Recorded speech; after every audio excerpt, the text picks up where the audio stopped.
Hello বন্ধুরা, আজকে আমাদের কাছে এমন একটি ইম্পর্ট্যান্ট বিষয় রয়েছে যা আমাদেরকে সাফল্যের চূড়ায় উঠতে সাহায্য করবে। এই ভিডিওতে আমি পজিটিভ থিঙ্কিংয়ের 5টি স্টেপ শেয়ার করব যা আপনার চিন্তাধারাকে সবার থেকে আলাদা করবে এবং আপনার এই চিন্তাধারাগুলি আপনার ফিউচার লাইফকে পরিপূর্ণ করবে। পজিটিভ থিঙ্কিং কীভাবে পজিটিভ চিন্তাভাবনার মাধ্যমে আপনি আপনার স্পেসিফিক গোল অ্যাচিভ করবেন। এটি এমন একটি শিরোনাম যা আমাদের অনেককেই অনুপ্রাণিত করে, কারণ আমরা সবাই সুখী এবং আরও সুন্দর পরিপূর্ণ জীবন লাভ করতে চাই। এটাই আমাদের সবার প্রত্যাশা, তাই না? তাহলে আপনি সঠিক জায়গায় আছেন, কারণ আমরা এই ভিডিওর মাধ্যমে জানতে চলেছি পজিটিভ চিন্তাভাবনা করার মাধ্যমে আপনি কিভাবে আপনার জীবনের বড় স্বপ্নকে সাকসেসে রূপান্তরিত করতে পারবেন। বন্ধুরা, পজিটিভ থিঙ্কিং একটি জাদু উপাদানের মতো যা আপনার জীবনের প্রতিটি ক্ষেত্রে আনন্দ, অনুপ্রেরণা এবং সাফল্য ছড়িয়ে দিতে পারে। এটি এমন এক মানসিকতা গ্রহণের বিষয় যা সাফল্যের দিক, সম্ভাবনা, সম্ভবতার ওপর ফোকাস করে। তো আসুন আজকে এক্সপ্লোর করি কিভাবে পজিটিভ থিঙ্কিং আপনাকে আপনার লক্ষ্য অর্জনে সাহায্য করতে পারে। স্টেপ নাম্বার 1, নিজেকে বিশ্বাস করুন যে আপনি যে কোনো জিনিস সফলভাবে করার সক্ষমতা রাখেন। পজিটিভ থিঙ্কিং আত্মবিশ্বাসের সঙ্গে শুরু হয়। আপনাকে আপনার ক্ষমতা, আপনার প্রতিভা, আপনার গুণ এবং আপনার শক্তির ওপর আস্থা রাখতে হবে। মনে রাখবেন, আপনি আপনার মন স্থির করে সমস্ত কিছু অর্জন করতে সক্ষম।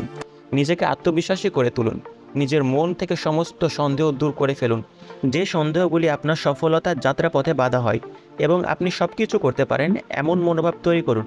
আপনি নিজেকে বিশ্বাস করান যে আপনি সফলতার যোগ্য, আপনার দ্বারা সব কিছু সম্ভব।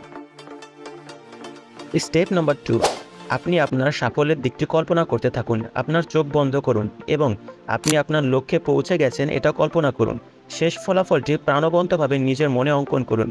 এই অভ্যাসটি শুধুমাত্র যে আপনার মনোযোগ এবং অনুপ্রাণিত করতে সাহায্য করবে তাই না, বরং আপনাকে এটি আরও ধারাবাহিক করবে।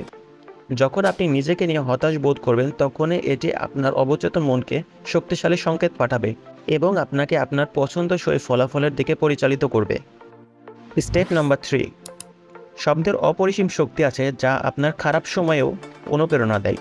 আপনার লক্ষ্য এবং স্বপ্নের সাথে যেগুলো জড়িয়ে আছে সেই সকল কথাগুলিকে উচ্চস্বরে বলুন এবং খাতায় লিখুন, এবং সেগুলি আপনি নিজের মধ্যে প্রতীয়মান করুন। এটি করার মাধ্যমে আপনার মনের নেগেটিভ চিন্তাভাবনাকে দূর করে এবং আপনি নতুন করে তৈরি করছেন আপনার মস্তিষ্ককে পজিটিভ চিন্তা করতে। এটি সুন্দর মানসিক পরিবেশ তৈরি করে যা আপনার লক্ষ্যের যাত্রাকে আরও উৎসাহিত করে। স্টেপ নাম্বার 4, কৃতজ্ঞতা হলো পজিটিভিটির জন্য চৌম্বকের মতো। আপনি যে জিনিসগুলির জন্য কৃতজ্ঞ তা প্রতিফলিত করার জন্য প্রতিদিন একটি সুন্দর মুহূর্ত বেছে নিন। এটি আপনার বন্ধু বা অন্য কেউ হতে পারে। এই অনুশীলনটি আপনার মনকে পরিবর্তন করে। কৃতজ্ঞতা আপনার ইতিবাচক মানসিকতাকে শক্তিশালী করে তোলে, আপনার মনের ভেতরকার চাপ কমায় এবং আপনার মনকে আরও সম্ভাবনার দিকে উন্মুক্ত করে। স্টেপ নাম্বার 5, নিজেকে সবসময় ইতিবাচকতার সঙ্গে ঘিরে রাখুন। এমন ক্রিয়াকলাপে জড়িত হন যা আপনার আত্মবিশ্বাসকে আরও উৎসাহিত করে এবং আপনার লক্ষ্যের দিকে যাত্রাকে আরও সহজ করে তোলে।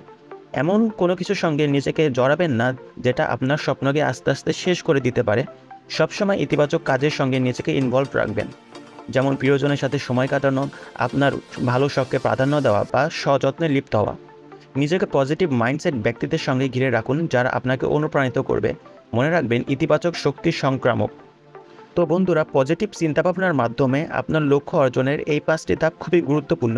নিজের ওপর বিশ্বাস রাখা, সাফল্যের কথা কল্পনা করা, নিশ্চিতকরণ গ্রহণ করা, কৃতজ্ঞতা অনুশীলন করে এবং ইতিবাচকতার সঙ্গে নিজেকে ঘিরে রাখা। এইগুলির কারণে আপনি নিজেকে অপ্রতিরোধ্য গড়ে তুলছেন ভবিষ্যৎ লক্ষ্যের দিকে। সুতরাং আসুন পজিটিভ চিন্তাভাবনার শক্তিকে আলিঙ্গন করি এবং আমাদের লক্ষ্যগুলিকে বাস্তবে রূপান্তরিত হতে দেখি।